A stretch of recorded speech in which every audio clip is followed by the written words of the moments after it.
शुभ प्रभात बाल दोस्तों। आज हम कक्षा 5वीं विषय हिंदी पाठ क्रमांक 12 बचत सोच समझकर दैनिक उपयोग करो। ये जो पन्ना नंबर 17 ये चित्रपाठ दिया है। आपको चित्र देखकर अपनी जानकारी यहाँ बतानी है, लिखनी है। इसलिए आपको वहाँ बताया है सोच समझकर दैनिक उपयोग करो। जो हमारे दैनंदिन जीवन में अन्न है, पानी है, पैसा है, कागज़, पेंसिल और बिजली है, इनका उपयोग हमने सही तरीके से नहीं किया तो यह खत्म होने वाली चीज़ें हैं। ये कभी भी वह हमारे पास नहीं रह सकती है। तो देखो बाल दोस्तों, तो हमें इनका सोच समझकर उपयोग करना है। इसलिए आपको वहाँ एक पंक्ति दी है, अन्न जंगल बिजली पानी है सभी बचाना। मेरे पीछे बोलो, अन्न जंगल बिजली पानी है सभी बचाना। पैसों की बचत करो जीवन को अब है सजाना। देखो बाल दोस्तों, अन्न है। अभी बीते काल में बहुत सारे लड़के अपना जो आहार लेते थे, अभी भी लेते हैं, लेकिन बीते काल में जो शादी पार्टी थी, कोई कार्यक्रम होता था, वहाँ बफे जवन होता था। और इस बफे जवन में देखो बहुत सारे लोग आमतौर पर खुद का खाना खुद लेते हैं, ज़्यादा ले लेते हैं कभी कभी, और वो अनाज खराब हो जाता है। जब अनाज जुटा होता है तो फेंक देते हैं। इसीलिए अपने पेट को जितना अनाज लगे उतना ही अनाज खाना चाहिए। ज़्यादा अनाज लिया तो वह झूठा हो जाएगा और वह फेंका जाएगा, खराब हो जाएगा। इसलिए अनाज हमारे शरीर को, हमारे पेट को जितना अनाज लगे उतना ही लेना चाहिए। जी भर के जितना खाना है उतना खाओ, लेकिन जो अपना जी भर गया तो अनाज जुटा रहे, बाकी रहे, तो उतना नहीं लेना चाहिए। अनाज की बचत करना चाहिए। हमारे भारत देश में यह अनाज के लिए बहुत सारे लोग तरसते हैं, ऐसा लोग कहते हैं, लेकिन हमारा भारत देश अनाज के लिए अभी हरित क्रांति के बाद में समृद्ध हो गया है। फिर भी हम अपना अनाज बचा कर रखना चाहिए, दूसरों को ही वह काम आ सके। इसलिए अनाज की बचत यह हमारे लिए महत्वपूर्ण बात है।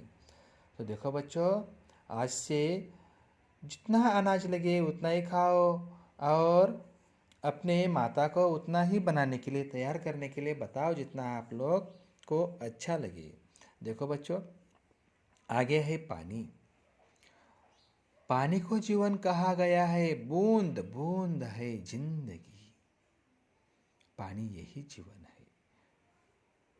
पृथ्वी को ये पानी, ये अमृत जैसे मिला है, क्योंकि पानी पर सारे जीव निर्भर है।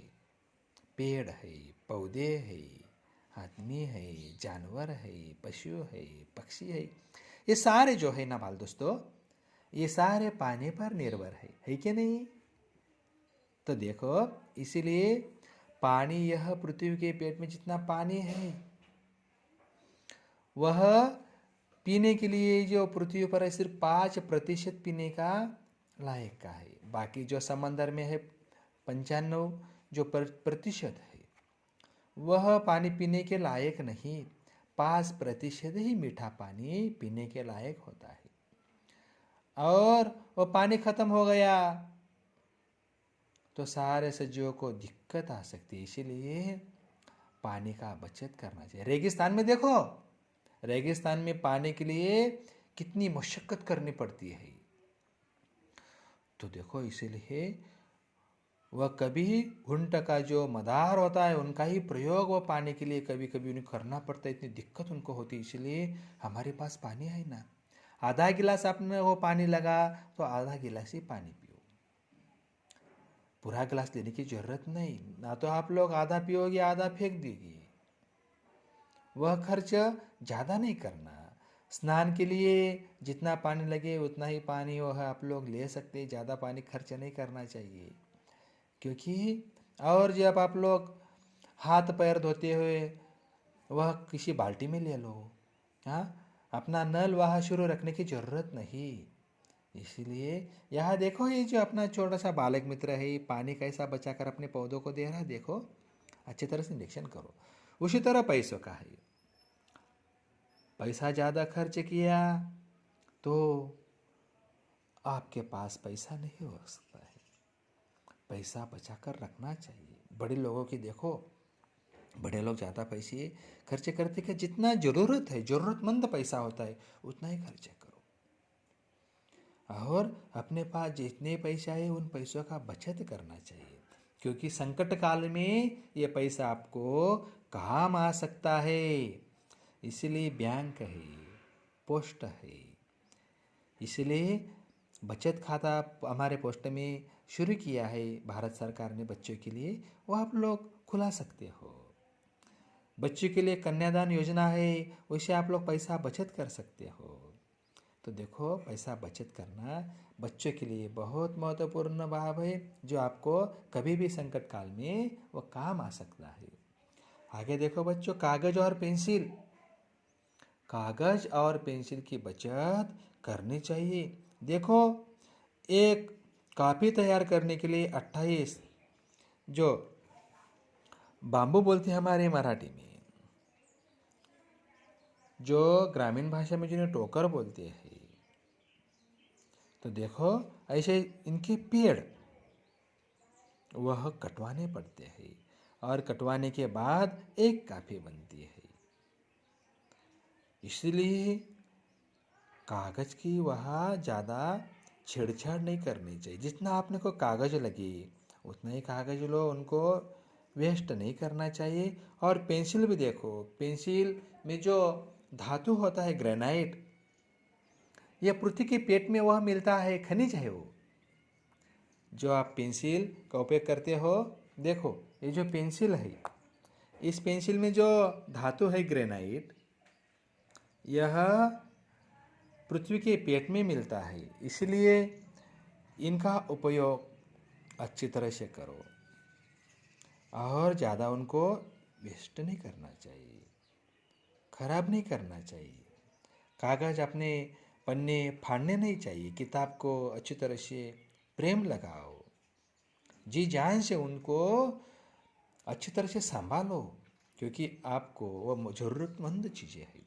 उसी प्रकार बिजली, देखो बच्चों, जब आपको ज़रूरत हो, पढ़ाई करते हो तभी वह टेबल लैंप लगाओ, आपको ज़्यादा गर्मी हो रही है तभी फैन लगाओ। और आप लोग बाहर चले गए, फैन शुरू है, ऐसा नहीं करना चाहिए। जब आप बाहर चले जाओगे तो फैन बंद कर दीजिए, बटन बंद करो।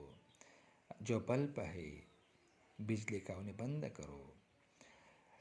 कभी कभी बच्चे ज़्यादा कार्टून देखते हैं, वो कार्टून देखना अच्छी बात नहीं।